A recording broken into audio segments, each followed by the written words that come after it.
Pwede ko bang maistorbong konting panahon mo, kapatid na Bakul? Ano ang kailangan mo, kapatid ko? Meron sana akong taong ipakikilala sa'yo.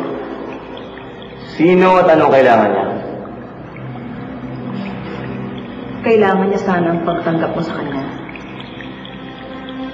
Siya ang taong pinakamamahal ko. Napagdesisyonan niya na samahan ako dito habang buhay. Halika na rito, mahal ko.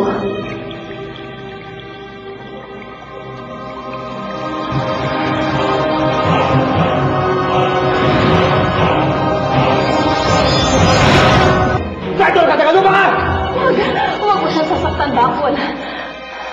Nagbago na si Kadyo. Hindi na niya ako iiwan. Niloko ka na noon.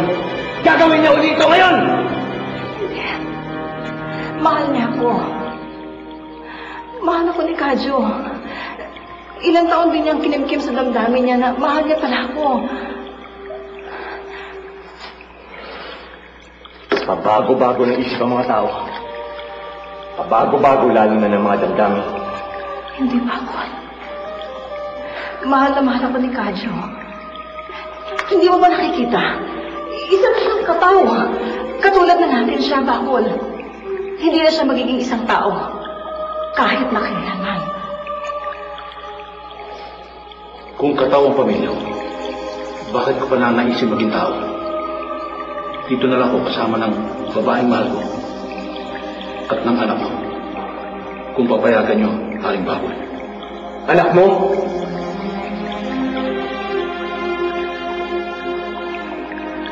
Si Kapa. Pero ang sabi mo, naloko mo ko, kapatid ko. Dahil umasa ako. Umasa akong isang araw, babalik din siya. At hindi nga ako nagkamali, Bakul. Dumating nga ang araw na yun. Binalikan ni Kadyo. Kami ng anak niya. Hanga ako sa tiyaga mo, kapatid ko. Ipangako mo na hindi mo lulukoyin ang kapatid ko. Pinapangako ko. Sige, makakaalis na kayo. Salamat. Maraming salamat, Bakul.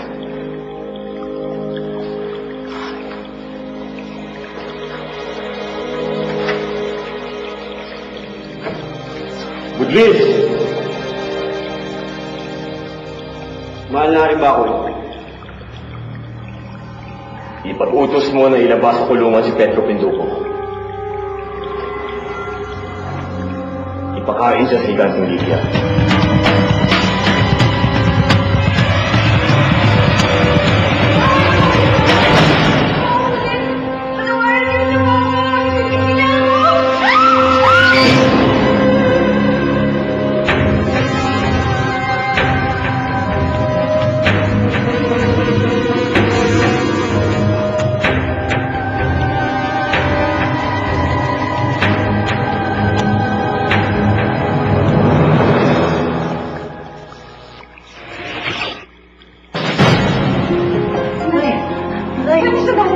Wala kang pakialam. May pakialam ako. Anak ko siya! Pwede na yun pa lang. Pag-aaral mo na mawala ng anak. Tama ko! Haring Bakul. Ha? Teka lang, kakausapin ko si Bakul.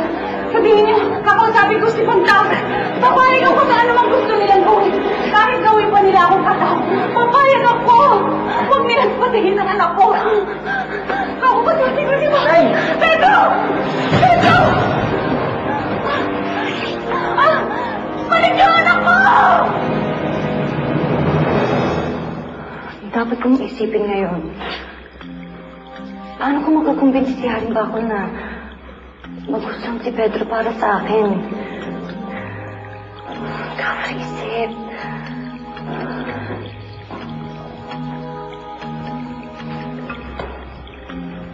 Anak, Kapa, may maganda akong balita sa iyo.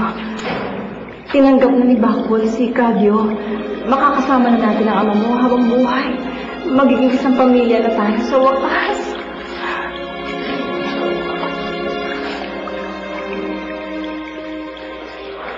Sabi ko sa'yo, Kagyo, ay matutuwa si Kafra kapag ka nalaman niya.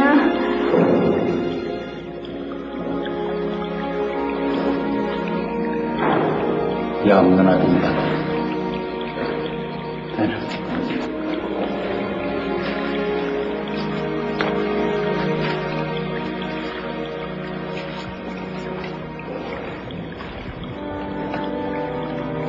Oh, ano nangyayari?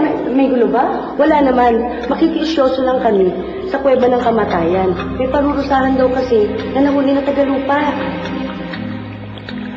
O sige.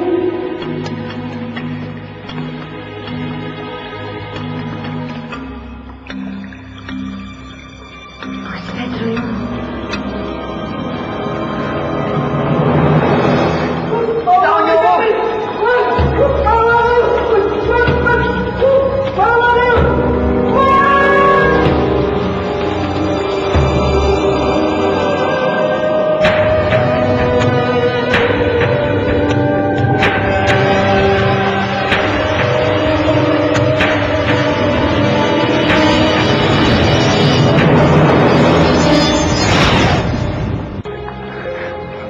Mukhang ito lang katapusan ko. Wala na akong kawala dito. Kayo na akong bahala kay nanay, pati kay lola. Sana may ligtas mo si nanay. Diyos ko, kayo na po ang tumulong sa tatay ko para may ligtas ang nanay ko.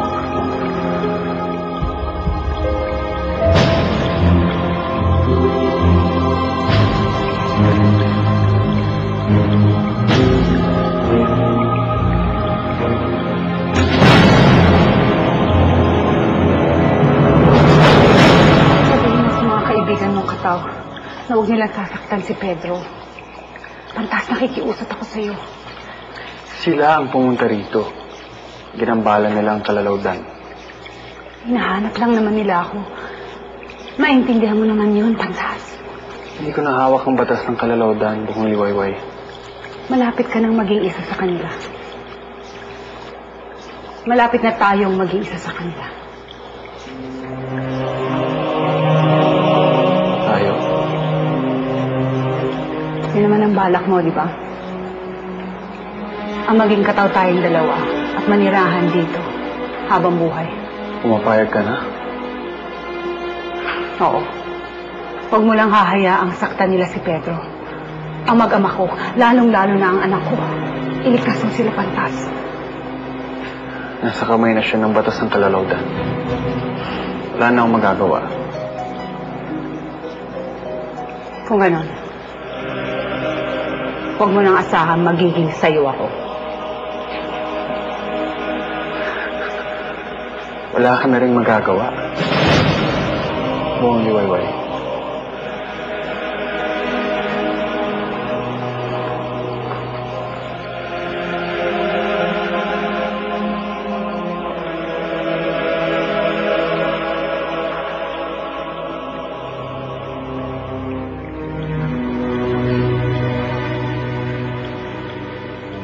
Saan ba tayo pupunta?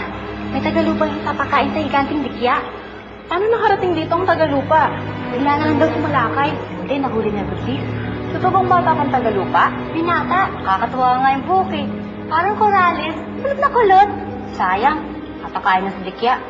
Tara, panoorin natin. Tara.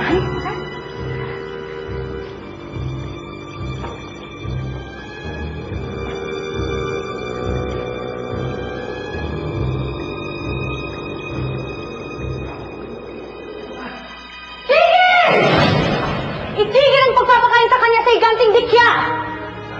Huwag niyo siyang sasaktan! Ilayo niyo na siya sa higanting dikya! Ano ba hinihintay mo? Ilayo niyo na siya sa dikya! Sasabi natin, dapat natin susundin.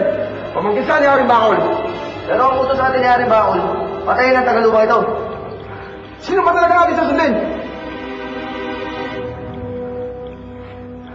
Hindi niyo ba alam na siya yung nakatakda mapangasawa ko? Pag namatay na si Haring Bakol, ako yung magiging reyna. At siya yung susunod na hari. Nag-isip-isip na kayo?